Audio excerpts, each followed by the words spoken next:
Political power in Toledo has leaned one way for decades. Last night's election results reinforced that. All 5 incumbents on city council, 4 Democrats and 1 independent, along with a new Democrat, were elected.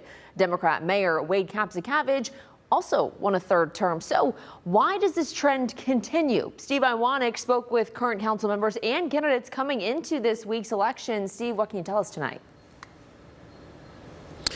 Well, Kaylee, Toledo has been painted blue for years, and this week's election only deepened that shade. One Republican I talked to who was trying to get a seat at the table tells me that his party needs to rebuild their message. Now, and for Democrats, they tell me that they're going to continue to govern with accountability.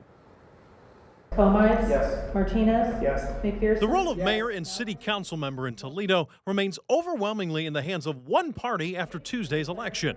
Council President Vanice Williams credits that to a new generation of engaged voters. I credit it going back to the Obama era. People want to see change, and when they want change, they get out and let their voices be heard. But change when it comes to party representation inside OneGov hasn't happened in a long time.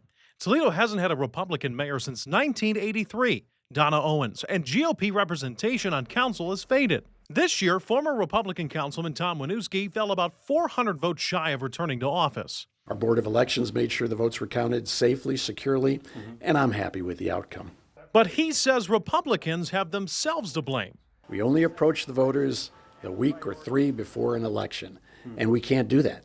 We have to brand ourselves. We have to put that brand out there for people to see, read, challenge us on. So once again, with a majority one-party council, some wonder where the opposing voices come from. You can agree to disagree, but particularly when you're arguing from a perspective of here's the fact and here's how we need to address that. And I think that that has been missing a little bit. Williams has been on council since 2020 and says she keeps her focus on people over politics. That's how I have my own checks and balances and how I come at other people. You can agree and not, you can disagree and not be disagreeable. Ditto for Councilman Adam Martinez, who has challenged a number of votes, telling me no matter what, he votes for his district regardless of party. We work very closely with Mayor Wade, but we don't work for Mayor Wade.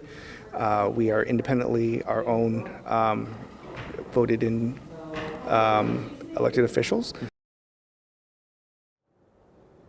Now, I did ask Winooski if he plans on running for elected office again. As you may recall, last year he ran a failed campaign for Lucas County Commission. He tells me that for now he's just going to be focusing on his time with his family. Here in downtown Toledo, Steve Iwanek, WTOL 11.